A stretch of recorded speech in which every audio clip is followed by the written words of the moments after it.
ఉండి అసెంబ్లీ నియోజకవర్గ అభివృద్ధి కోసం ఉండి ఎమ్మెల్యే రఘురామకృష్ణరాజు గారు శ్రీకారం చుట్టారు.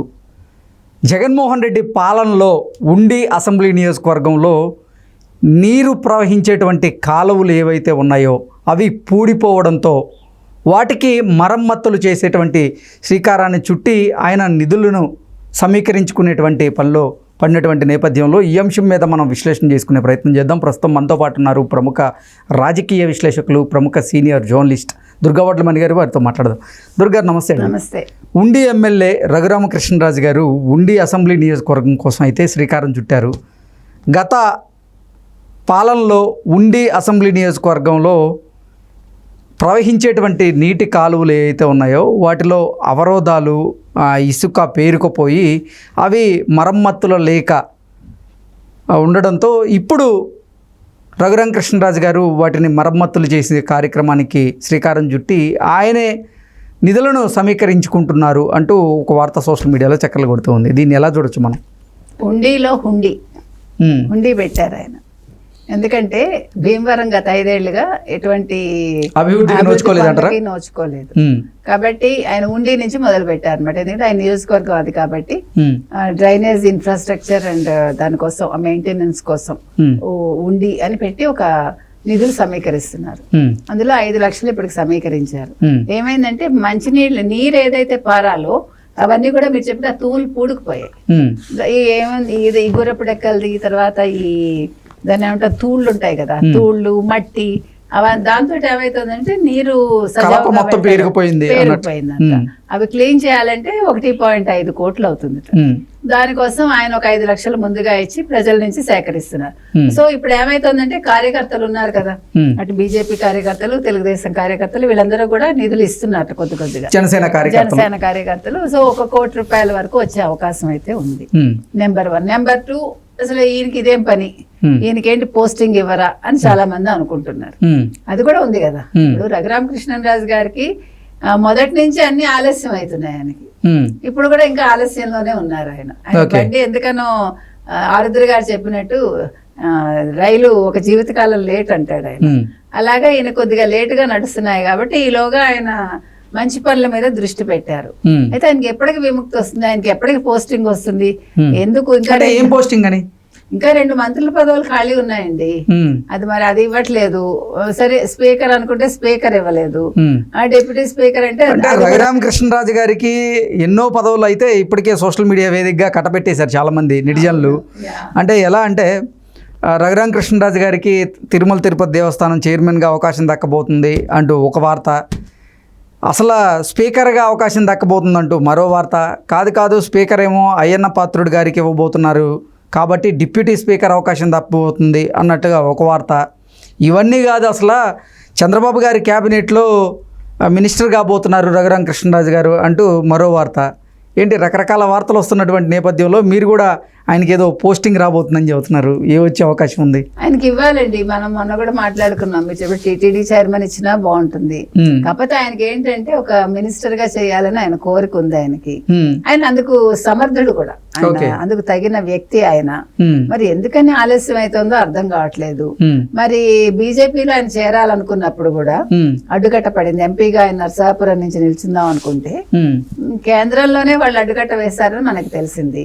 దాని కొన్ని వ్యక్తిగత కారణాలు ఉంటాయనుకోండి. అంటే ఇక్కడ ఏమైతుందంటేనండి, మీరు కనుక పరికిస్తే మన సౌత్ కంటే నార్త్ వాళ్ళు కొంచెం ఎంతైనా సెల్ఫిష్ గా ఉంటారేమో అనిపిస్తుంది మనకి.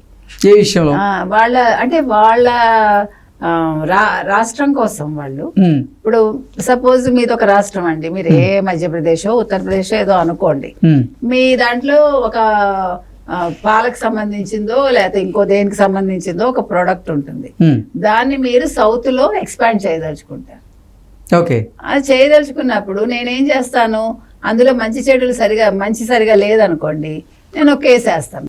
నేను ఇవాళ చేసిన నా రాష్ట్రం కోసం నేను చేసిన ఒక మంచి మీకు చెడు అవుతుంది. ఆ చెడు ఏమవుతుందంటే ఫ్యూచర్ లో నా పదవికి గండం అవుతుంది అనమాట.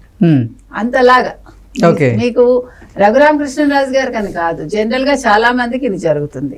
కాబట్టి ఇక్కడ కావాల్సింది ఏంటంటే మన రాష్ట్ర ప్రయోజనాలు మనకి ఎంత ముఖ్యమో ఓవరాల్ గా కూడా మన వ్యక్తులకు కూడా మనం గౌరవం ఇవ్వాలి, వ్యక్తులకు కూడా సముచిత స్థానం ఇవ్వాలండి. ఎప్పుడో ఏదో జరిగింది కదా అని ఇప్పుడు చంద్రబాబు నాయుడు గారు ఉంటారు, గతంలో రాష్ట్ర ప్రయోజనాల కోసం ఆయన బీజేపీతో విభేదించారు. ఇవాళ మళ్ళీ అదే రాష్ట్రం కోసం, అదే రాష్ట్రాన్ని రక్షించడం కోసం ఆయన మళ్ళా బీజేపీతో జత కట్టారు. అందుకు పవన్ కళ్యాణ్ గారు కూడా సహకరించారు.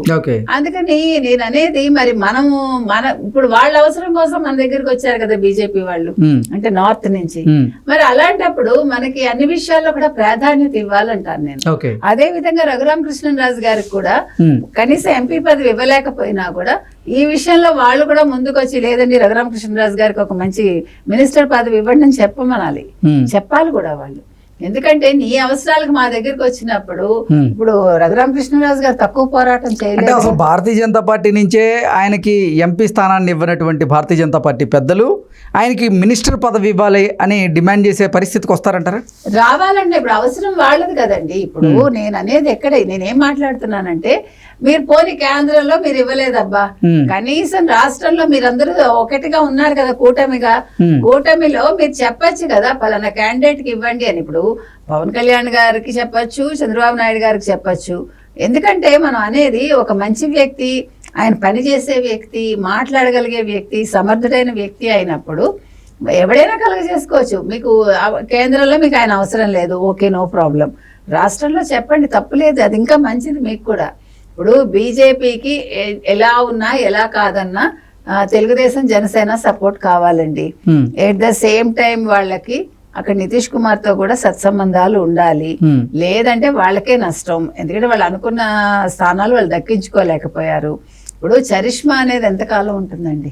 ఒక వ్యక్తితో ఉండకూడదు కదా. ఒక పార్టీ అనేది ఒక వ్యవస్థాకృతం అవ్వాలి తప్ప ఒక వ్యక్తిని నమ్ముకునే ఆ పార్టీ నడవకూడదు కదా. సో అది ఎక్కువ కాలం మనది కూడా. సో అది అందుకని నేను మామూలుగా చెప్తున్నా. ఇప్పుడు మనకు తెలియదు లోపల ఏం జరిగింది, ఎందుకు ఇవ్వట్లేదు అనేది. కానీ మనం అయితే కోరుకుంటున్నామండి రఘురామకృష్ణరాజు గారికి ఒక చక్కటి పదవి వస్తే బాగుంటుంది. అంటే ఆయన అన్ని విధాలుగా ఆయన అందుకు తగిన వారు కాబట్టి మనం మాట్లాడుతున్నాం.